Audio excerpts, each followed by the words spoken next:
রুকে যাবে, এর কি জব কেউ দেবে না? এর উত্তর কি আছে না নাই? আমি ওনারা বলছেন কাজ এভাবে হবে, কাজ চলছে তো, ওনাদেরকে প্রশ্ন করলেই বলবে কাজ হচ্ছে। আমি একটা কথা বলেছিলাম যে যদি 25 কিলো একটা বস্তা নদী ঢুকে যায় তাহলে এত বাড়ি যখন চলেই যাচ্ছে তো সেগুলো নদী ঢুকছে না কেন? প্রশ্ন তো আছে নাকি? তাহলে আমি ওই যে আমাদের একটা গ্রুপ আছে তো সেখানে দেখলাম যে 7.5 কোটির কাজটা হওয়ার কথা ছিল, সেখানে এই বর্ষাকালীন কাজটা কিন্তু হওয়া উচিত ছিল না, ওরা লিখে দিয়েছিলেন। কিন্তু আগে না পরে করবে, ওটা বর্ষা পেরিয়ে জুন থেকে অক্টোবর পর্যন্ত ওরা রানিং করেছে তো করেছে যুদ্ধকালীন তৎপরতায়। 7 কিলো বস্তা একটা গোটা গোটা মাছ তো আর নদীতে পড়ছে, আমাদের পাশে পড়ছে। আসলে ব্যাপার এটাই, হয়তো বলা আমার ভুল হলো, কিন্তু মাফ করবে, এটা বাস্তব কথা। ভাঙনের মুখে দাঁড়িয়ে আছে বলবে না তো কি বলবে? সেদিন 13খানা বাড়ি গিয়েছে বুঝলেন, তো 13খানা বাড়ি গিয়েছে, 2খানা বাড়ির পর আমি থাকতে পারি না ওখানে। কেন জানেন? ভিতরে বেদনা একবার কান্না ফিরে আসছে। বাড়ি এসে মাথায় জল ঢাললাম যে কি করে একটু আসলে মানে ইয়ে করবো, নিজেকে ধৈর্য ধারণ করবো। আসলে কি জানেন, এমন এমন ফ্যামিলি আছে যারা হয়তো দুটো দিন আনে দিন খায়, তারা কোথায় যাবে? কিন্তু আশা করি এই ধরনের কাজ এগুলো সবাই মিলে, ওরা যেমন বলছে যে সব পক্ষকে নিয়ে আমরা কাজ করছি, কিভাবে কাজ করছে হয়তো তারাই ঠিক বলতে পারবে। সব পক্ষ ভুল হবে।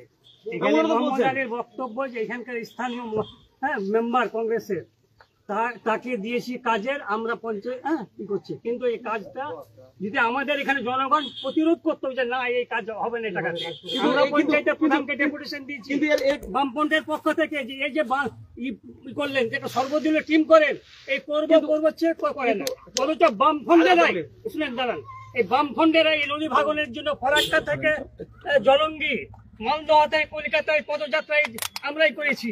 কোন দল টিএমসি কংগ্রেস কেউ করেনি, বামপন্থীরাই করেছে।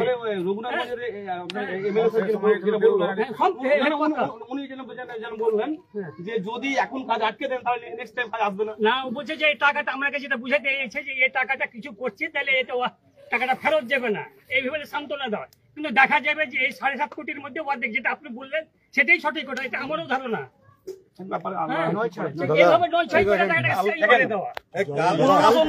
আমি বলি 15 বছর সরকার দেবে, কিন্তু 15 বছরের সব থেকে আগে কি জানেন? নদী বাঁধাই করে।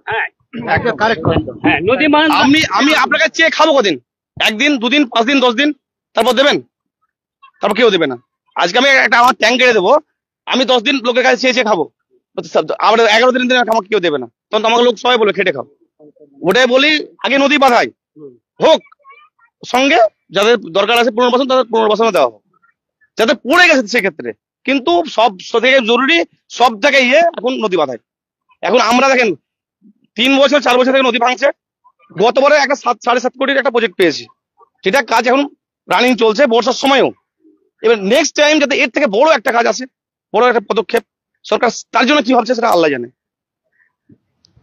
নেক্সট টাইম 7.5 কোটির হয়তো শুনলে আপনার মাথা খারাপ, 46% নাকি ডিসকাউন্ট দিয়েছে কাজটা, ডালের ভিতর কালা। 7.5 কোটি টাকা কাজ হবে, কিন্তু তার মধ্যে বলছে যে আপনার লেস আছে, 46% লেস, 4 কোটি টাকার প্রায় কাজ হবে এখানে যা বলছে।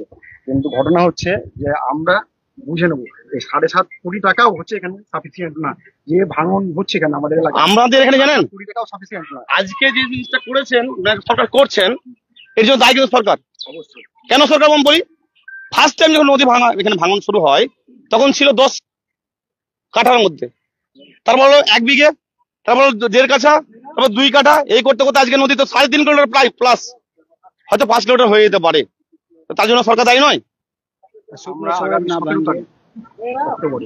বিডিও অফিসে মানে অভিযান করছে, আপনাদেরকে সঙ্গে নিয়ে যাবো সেখানে, এবং হচ্ছে গিয়ে সমস্ত আপনাদের যে অভিযোগ আপনাদের দাবি দাওয়া সবটাই সেখানে আমরা রাখবো। একদিনের লড়াই না, দীর্ঘমেয়াদী লড়াই, এবং লড়াই চলবে। শুধু 7.5 কোটি না, আরো অনেক বেশি টাকা রাজ্য এবং কেন্দ্র উভয়কে দায়িত্ব নিতে হবে, এই আমাদের দাবি থাকবে। আপনাদের পুনর্বাসন আপনি হয়তো জানেন না, এখানে হাস্যকর না, এবং বলে রাখি হাস্যকর এই কারণে হয়, আমাদের এখানে এমএলএ সাহেব এমপি সাহেব এসছেন, কালকে সেই কথাটা হয়েছে, আকরুজ্জামান সাহেব এসেছিলেন, উনি এসে চট করে বলে দিতে পারলেন যে হ্যাঁ আমি পুনর্বাসন ব্যবস্থা করবো এবং সবাইকে জায়গা দেবো। কিন্তু এখন পর্যন্ত আমাদের এমএলএ সাহেব, এমপি সাহেব, সরি সাহেব এখন পর্যন্ত মুখ ফুটে বলতে পারলো না, মনে হয় পকেট থেকে লেগে যাবে যে আমি আপনাদের পুনর্বাসন দেবো, দেখবেন নিশ্চিত, এইভাবে বলতে পারছে না। হ্যাঁ দেবো, আমাদের কাজ চলছে, এইভাবে বলছে আমাদের কাজ চলছে, প্রসেসিং আছে, কিন্তু বলতে পারে না যে আমরা কি করব। সেখানে আখরুজ্জামান সাহেব উনি বললেন যে হ্যাঁ আপনাদের জন্য বড় কিছু করে রেখেছে, হয়তো আল্লাহ জানে কি করে রেখেছে, কিন্তু তার কথার মধ্যে অনেক ফাঁক আছে। কিছুই করে না। আপনাদের জন্য যেটা একই লোক, আপনাদের পঞ্চায়েত একই লোক আসলে ইসমাইল হক প্রতিদিন ল্যান্ড পূজার ব্যবস্থা করছে, এইটার জবাবদেহি দিতে হবে। কিন্তু একটা জিনিস শুনেছিলাম, হয়তো শুনলে, আসলে এইটা জুরিডিকশন পড়ে এমএলএ, লালগুলার এমএলএ, এটা লালগুলা বিধানসভা তো, আর হচ্ছে এমপির জুরিডিকশন লালগুলা বিধানসভা জঙ্গিপুর লোকসভা কেন্দ্রের অন্তর্গত। অতএব এই দুইজনের দায়িত্বের মধ্যে পড়ে। তাহলে এই দুইজনকে যদি দুইজনের মুখ থেকে বেরোতো, তাহলে তাকেই ভবিষ্যতে জবাবদিহি করতে হতো। সেই জন্য অন্য পাশের এমএলএ কে বা প্রতিমন্ত্রী তাকে দিয়ে বলালে, মানে ওর দায়ও নাই, দায়িত্বও নাই। আপনাদেরকে ওটা উপর বুঝিয়ে দিয়ে গেছে, ওর দায়িত্বের মধ্যে নাই, দায়িত্বহীন কর্তব্য। ফলে সেই জন্য ওনাকে দিয়ে বলিয়েছে, ওরা দুজনে থেকে ওনাকে দিয়ে বলিয়েছে। হ্যাঁ, সামনে বিধানসভা আছে, একটা বড় একটা ব্যাপার আছে, তাও তো সেটাও দেখবেন যে সামনে বিধানসভা আছে, আমার বলে লোক খেপে আছে। আমি যদি